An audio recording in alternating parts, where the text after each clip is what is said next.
Isa ang ham sa inaabangan kong handa tuwing Pasko at Bagong Taon. Kaya kahit na gaano pa kahirap ang buhay ay pinipilit pa rin naming makabili nito kahit papano. At ang madalas naming binibili ay ang Fiesta Ham ng Pure Foods. Kaya naisip ko tuloy kung paano nga ba nagsimula ang Pure Foods. At kung isa ka rin sa interesadong malaman ang kwento nito, yan ang pag-uusapan natin sa video na to mga kasangkay. Aalamin natin ang kwento ng Pure Foods at ang mga bagay na dapat nyong malaman tungkol dito. Pero bago tayo magsimula ay iniimbitahan kitang mag-subscribe kung bago ka lang sa aking channel at mahilig ka sa mga ganitong content. Pakiclick na rin ang bell icon para lagi kang updated kapag nag-upload ako ng mga bago kong video.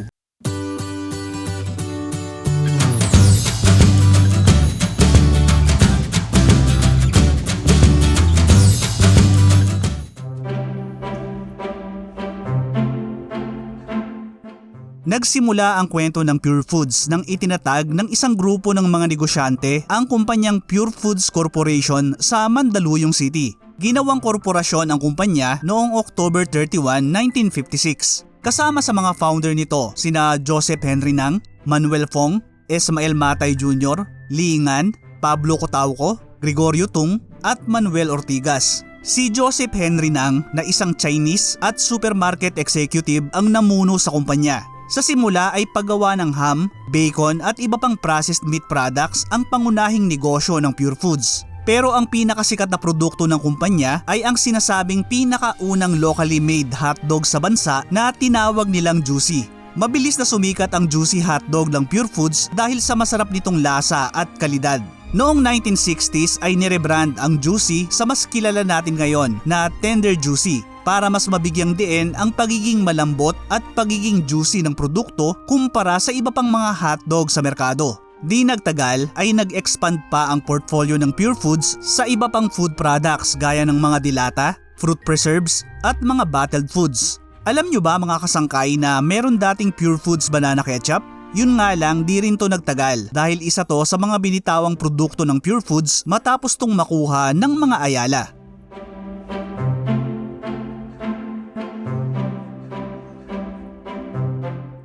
Noong 1965 ay nakuha ng Ayala Corporation ang malaking shares ng Pure Foods Corporation. Noong 1972, tinulungan ng Ayala ang Pure Foods na makipag-partner sa Hormel Foods, ang American company sa likod ng sikat na Spam Luncheon Meat. Hormel Foods ang tumulong sa expansion ng Pure Foods sa pork processing at canned tuna production na pang-export sa US. Noong 1981 ay tuluyan ang naging parte ng Ayala Corporation ang Pure Foods matapos nitong makuha ang majority control ng kumpanya. Sa ilalim ng mga Ayala, nagsimula ang agresibong diversification strategy nito na tumulong na gawing pangatlo ang Pure Foods sa pinakamalaking general foods company sa bansa sa likod ng mga higanting San Miguel Corporation at RFM Corporation. Kasama sa diversification strategy ang pagpasok ng kumpanya sa chicken broiler business noong 1984, shrimp farming at processing noong 1986, at wheat flour milling business noong 1991. Isa pa sa pinasok ng Pure Foods ay ang fast food industry nang itinayo ang hotdog food cart chain na tinawag nilang Smokies.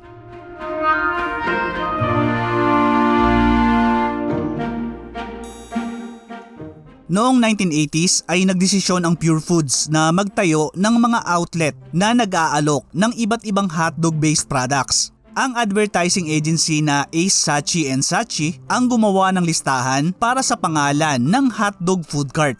3 pangalan ang pinagpilian nun, Steven, Sydney at Smokies. Sa bandang huli ang pangalang Smokies ang napili. Dinagdagan to ng product descriptor kaya ang naging buong brand name nito ay Smokies Sausage World. Noong 1982 ay binuksan ang unang outlet ng Smokies sa Quad Car Park sa Makati. Ito ang tinuturing na pinakaunang sausage parlor sa bansa. Sinabayan to ng advertising campaign na may tagline na "Get the sausage surprise of your life." Matapos ang matagumpay na pagbubukas ay agad na sumikat ang Smokies sa Metro Manila. Maraming mga negosyante ang kumuha ng franchise nito at nagtayo ng sarili nilang Smokies Hotdog Food Cart. Noong 1989 ay mas nakilala pa ang pangalan ng Smokies sa buong bansa nang nakarating na rin ang mga tindahan nito sa mga probinsya. Kaya mula sa 10 outlet noong 1985 ay nagkaroon na ng 152 Smokies noong 1990 at kumikita na to ng 100 milyong piso kada taon. Gaya ng sikat din noon na Burger Machine ay nagkalat ang mga Smokies noon sa Metro Manila. Ito ang naging paboritong meeting place at tambayan ng mahihilig sa masarap na hotdog. Kaya isa sa mga naging sikat na tagline nito ay "Where people and hotdogs meet and match." Sa kasamaang palad ay unti-unting natalo ang Smokies ng mga burger at hotdog stand na nag-alok ng buy one take one noong 1990s. May mga nabasa ako na may mga nakikita pa rin naman daw silang kiosk ng Smokies ngayon sa mga supermarket at sa ilang sinihan ng Ayala. Sa mga kasangkay natin dyan na naabutan pa yung kasikatan ng Smokies, saang branch ng Smokies kayo madalas pumunta at ano yung mga paborito nyong ino-order dito? May mga nakikita pa ba kayong Smokies ngayon? Paki-share naman sa comment section sa baba.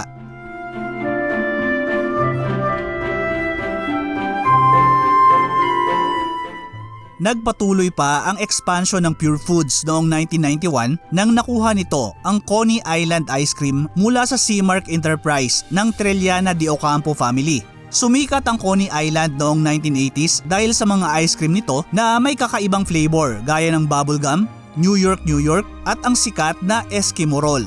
Noong 1990 ay Pure Foods na ang nangunguna sa merkado pagdating sa hotdog, ham at bacon.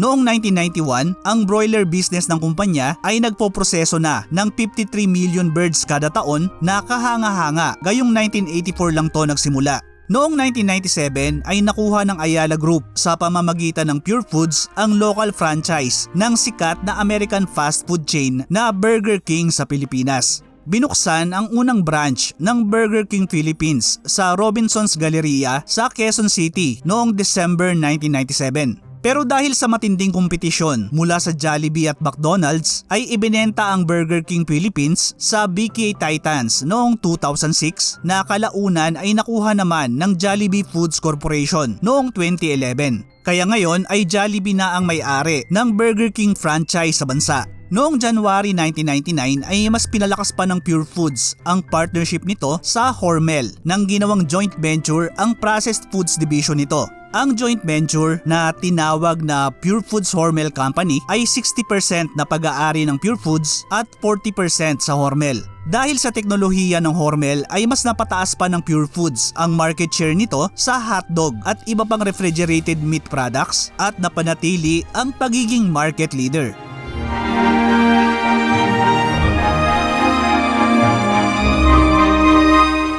Noong 1986, sumali ang Pure Foods sa Basketball League na Philippine Amateur Basketball League o PABL na naging Philippine Basketball League o PBL noong 1990s. Nakilala ang team bilang Pure Foods food experts at karamihan ng player nito ay mula sa na-disband na Masagana 99 franchise. Malakas naman ang amateur squad ng Pure Foods na madalas umabot sa semifinals ngunit bigo nga lang na makakuha ng championship. Noong 1988 ay nakuha ng Pure Foods Corporation ang PBA franchise ng original na Tanduay team ng mga Elizalde. Kinuha ng Pure Foods ang ilang players mula sa PABL at national team na sina Alvin Patrimonio, Jericho Diniera, Glenn Capasio at Jojo Lastimosa. Sumikat agad ang Pure Foods sa PBA at naging isa sa pinakamalakas na kupunan sa pangunguna ng mga superstar players na sina Alvin Patrimonio, Jericho Diniera at Jojo Lastimosa. Noong 1990s ay 5 kampyonato ang napanalunan ng Pure Foods kasama na nung naglaro ang team bilang Coney Island Ice Cream Stars. Noong 2001 ay ibinenta ng Ayala Corporation ang Pure Foods sa San Miguel Corporation kasama na ang PBA franchise nito. Nagpatuloy ang franchise sa paggamit ng pangalan ng Pure Foods hanggang 2010. Pero simula noong 2010 ay ibang brand na ng San Miguel ang ginamit nito gaya ng Bimeg, Sanmig Coffee, Star at ang kasalukuyang pangalan nito na Magnolia Chicken. Sa kabuuan ay 14 na ang championships ng franchise, 8 sa ilalim ng pangalan ng Pure Foods at 6 sa ilalim ng mga brand ng San Miguel. Ilan sa mga tumatak na player ng Pure Foods sina Alvin Patrimonio, Jericho Diniera, Jojo Lastimosa, Glenn Capasio, Dindo Pumaren, Elmer Cabahug, Ray Evangelista, Bong Ravena, Noy Castillo, Kirby Rimundo, James Shap, Mark Pingris at PJ Simon. Kayo ba mga kasangkay? Naging fan din ba kayo ng Pure Foods team sa PBA? Sino yung mga paborito nyong Pure Foods player nun? Paki-share naman sa comment section sa baba.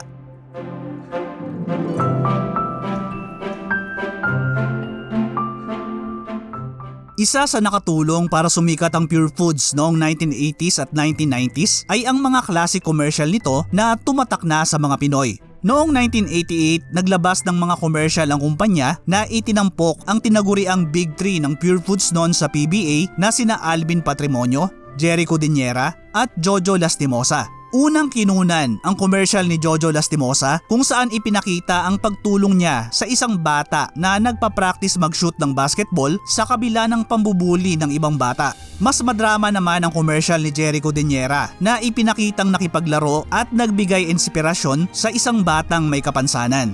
Ipinakita naman sa commercial ni Alvin Patrimonio kung paano niya bigyan ng suporta ang isang batang basketball player pagkatapos nitong matalo sa isang laro. Sumikat ang tatlong commercial at nanalo ng 2 gold sa Araw Award, ang pangunahing advertising award-giving body sa bansa.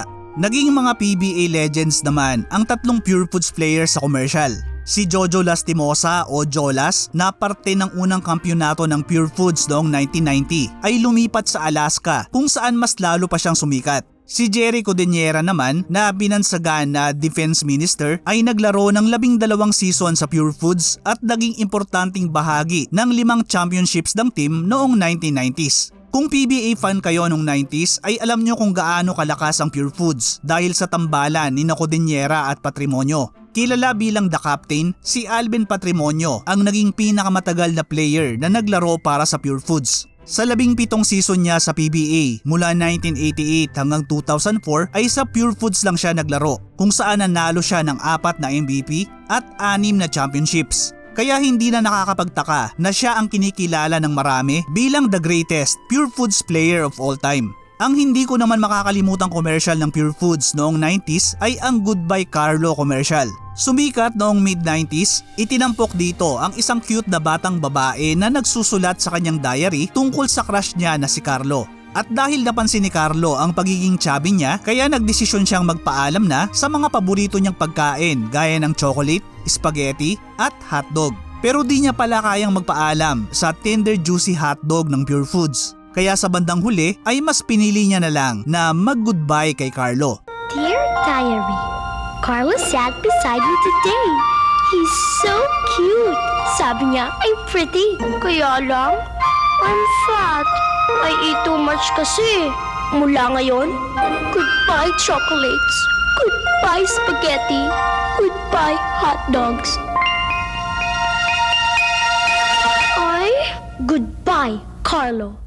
Ang cute na bata sa commercial ay si Chantal Umali na matapos sumikat sa commercial ay naging cast ng sikat na teen-oriented TV series na TGIS sa GMA7. Pero iniwan niya rin ang showbiz para mag-focus sa kanyang pamilya. At kung dati ay nakilala siya bilang yung chubby at cute na bata sa commercial ng Pure Foods, ngayon ay isa na siyang yoga fitness instructor. Isa pa sa tumatak sa akin ay ang 1994 Pure Foods commercial na Coffee na lang dear. Itinampok naman dito ang noon ay batang-bata pa na si John Arcilla na kilala ng marami ngayon bilang si General Luna.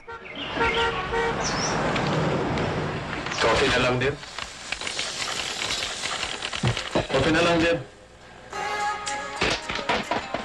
Coffee na lang din. Samantalang pa yung si Miching ay patuloy pa rin o lalo Coffee na lang din. na kanyang pagkilos. Coffee na lang. Uy, bacon. Bacon at coffee na lang din. Natawa nga ako sa mga comment sa video nito na buti raw at hindi siya nagmura sa commercial. Kayo ba mga kasangkay? Anong commercial ng Pure Foods ang tumatak sa inyo at hindi nyo makakalimutan? Paki-share naman sa comment section sa baba.